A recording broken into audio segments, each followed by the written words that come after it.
Hello, everybody. Once again, it is Tuesday and it is story time with Teacher Cole.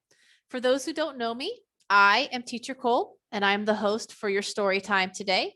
I am the owner of Teacher Cole's English Corner.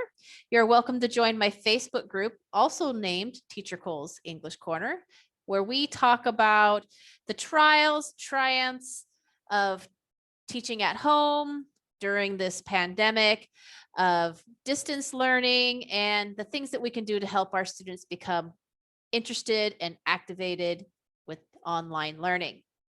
But today's story is going to be a fun story called King Donkey Ears. So let's get started.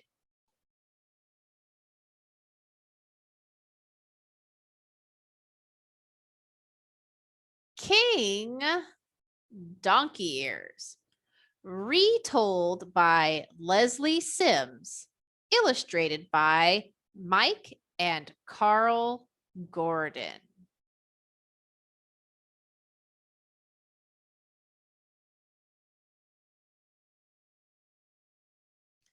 There was once a king with a terrible secret.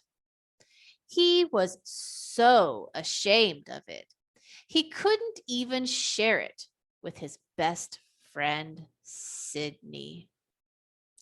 In fact, the only person who ever knew was the person who cut his hair.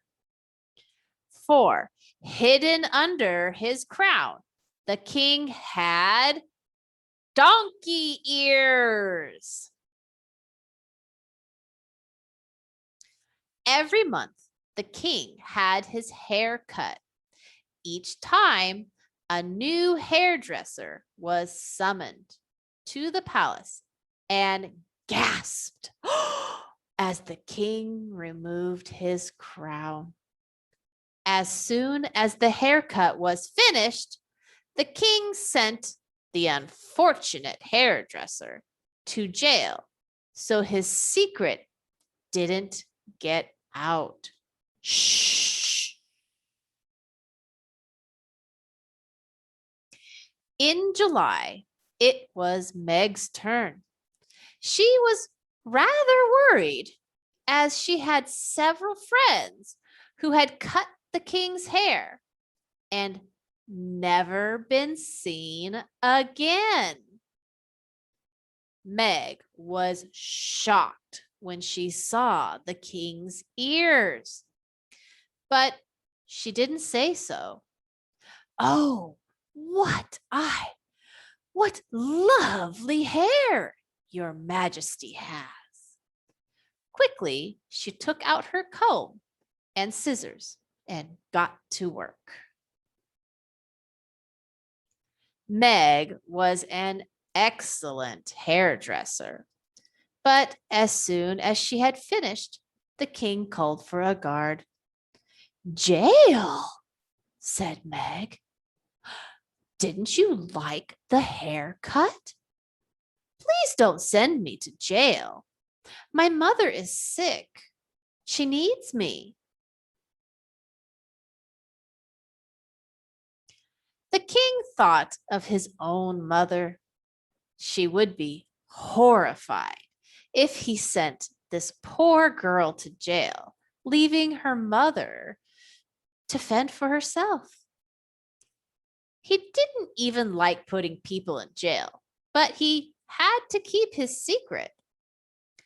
Do you promise that you will never, ever tell a single person about my, he coughed, ears, he said hurriedly. Meg threw herself at his feet. I promise, I promise. If only you'll let me go. I won't tell anyone. That night in bed, Meg could think of only one thing. The king has donkey ears. The king has donkey ears. It was such a fantastic, ludicrous, enormous secret. She simply had to share it. I'm going to burst if I don't tell. At last, she had an idea. The king had made her promise not to tell a person. So she wouldn't tell a person. She'd tell a tree.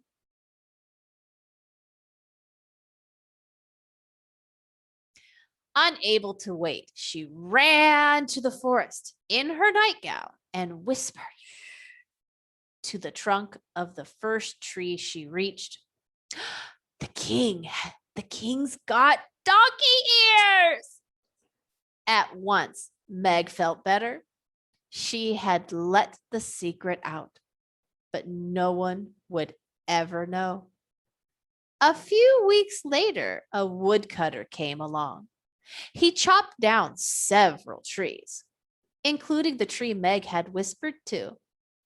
This might not have mattered, but the tree was sawn into wood, and the wood was sold to a man who made harps.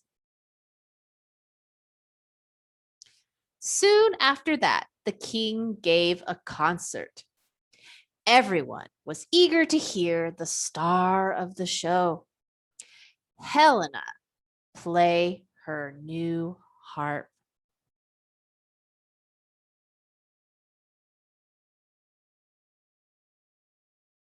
But as Helena plucked the strings, the strangest song came out, sung in a high, warbly voice. The king's got donkey ears! The king's got donkey ears! The king was furious. He leapt from his throne. You told my secret! He roared at Meg. The king's best friend came over. Do you mean your ears? Said Sydney. They're not a secret. We all know. And you don't mind? Asked the king. Of course not, Sydney declared. No other kingdom has a king with such a remarkable feature. So the king let all the hairdressers out of jail that very day. He learned to love his ears just as they were. Well, this is the end of today's story. What did you learn? Do you have something that you don't like about how you look? Should the king have been so worried? These are good questions to talk to your parents about. Well, that was the end of today's story. Please feel free to join me in my Facebook group, Teacher Cole's English Corner. And I will see you next Tuesday for a brand new story. Have a good night, you guys. Goodbye.